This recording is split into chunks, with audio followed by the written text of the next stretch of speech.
দেখুন কত সুন্দর হয়েছে মাছের চপগুলো, একদম পুরে ঠাসা পাতলা কোটিং। কত সুন্দর হয়েছে গরম গরম মাছের চপ। চলুন দেখে নিই মাছের চপটা কিভাবে বানিয়েছি। কড়াতে প্রথমে জল দিয়ে দিচ্ছি। এবার এতে আমি দিয়ে দেব নুন। এবার এতে আমি দিয়ে দিচ্ছি হলুদ।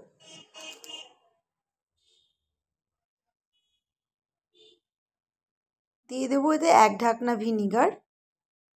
হালকা জল গরম হয়ে গেলে এতে আমি দিয়ে দেবো মাছ।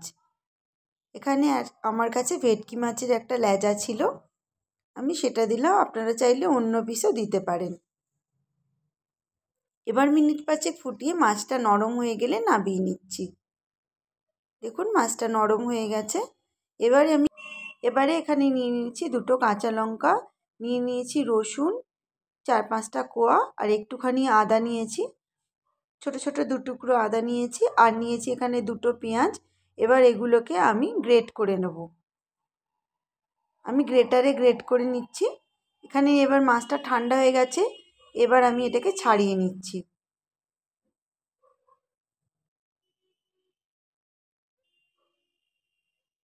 মাছটাকে সুন্দর করে ছাড়িয়ে এখানে আমি 2টো আলু সিদ্ধ করে রেখেছিলাম, এবার এই আলুর সঙ্গে আমি মেখে নিচ্ছি।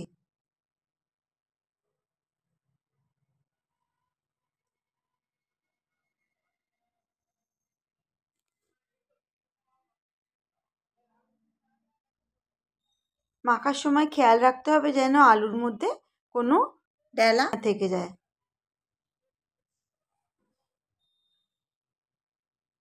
আলুটা যেন মিহি করে মাখা হয়।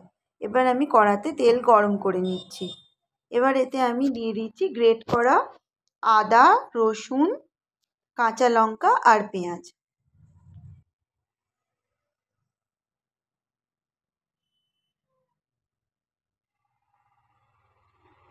কিছুটা নেড়ে চেড়ে এবার এতে আমি দিয়ে দেবো হলুদ, 1/2 চামচ হলুদ, স্বাদ মতো নুন,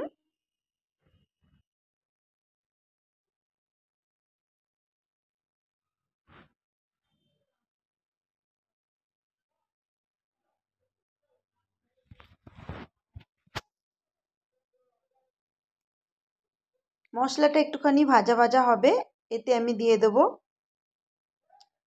পুরটা।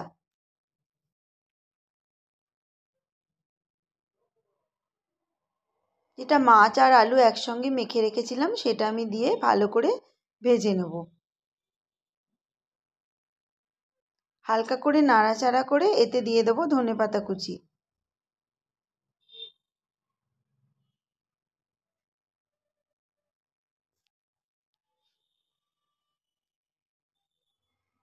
ভালো করে মিশিয়ে নেব ধনেপাতা কুচিগুলো পুরো পুরের সঙ্গে।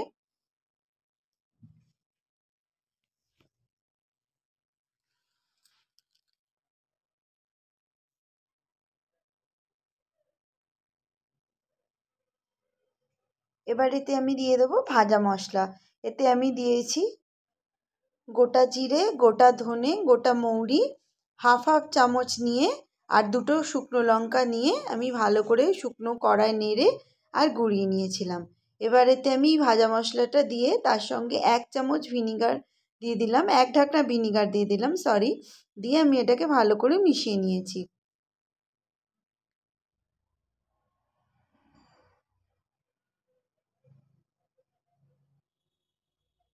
এবার আমি এতে দিয়ে দিলাম কিছুটা পরিমাণ নুন, আমার নুন কম লাগছিল তাই জন্য আমি এতে নুন দিয়ে আরেকবার মিশিয়ে নেব।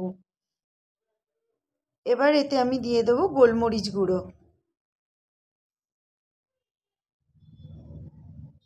1/2 চামচ মতো কি 1 চামচ মতো, যে যেরকম ঝাল খাবেন দেবেন। গোলমরিচ গুঁড়ো দিয়ে আমি ভালো করে আরেকবার মিশিয়ে নিচ্ছি। এবার আমাদের পুরটা রেডি হয়ে গেছে। এবার এটাকে সুন্দর করে শেপ দিয়ে নেব।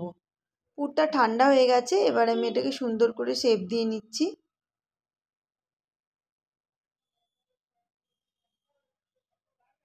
প্রথমে সব পুরটাকে সমান মাপের গোল গোল করে নিচ্ছি, যাতে কোনোটা কম বেশি না হয়।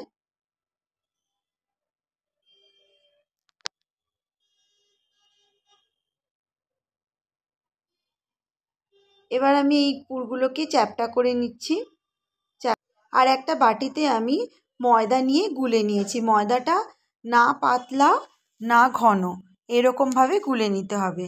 আর নিয়ে নিয়েছি আমি মেরি বিস্কুটের গুঁড়ো। আমার মেরি বিস্কুট নিয়ে আমি মিক্সিতে গুঁড়িয়ে নিয়েছি। আপনারা চাইলে এখানে ব্রেড ক্রাম্বস ইউজ করতে পারেন।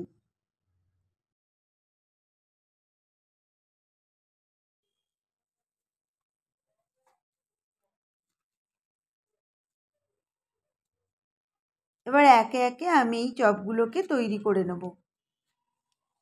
এখানে কিন্তু ডবল কোটিং করার দরকার নেই।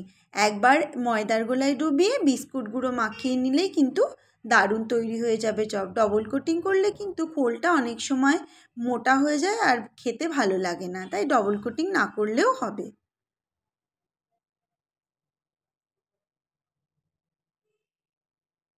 এভাবেই আমি বাকি চপগুলো তৈরি করে নিচ্ছি।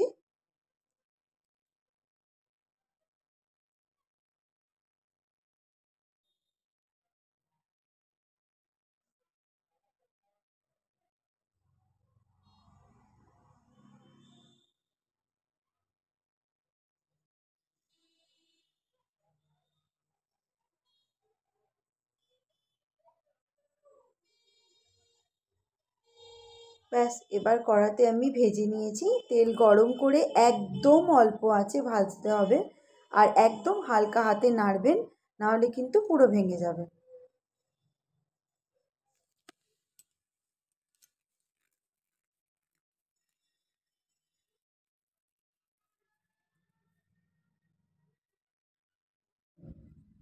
আমাদের চপ রেডি।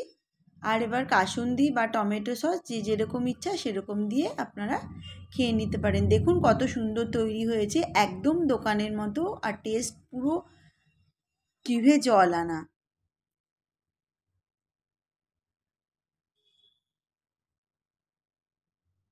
দেখুন খোলটা কত পাতলা হয়েছে আর পুরে ঠাসা। তাহলে বানিয়ে ফেলুন মাছের চপ। দেখা হচ্ছে আপনাদের সঙ্গে পরের ভিডিওতে। সবাই ভালো থাকবেন, সুস্থ থাকবেন।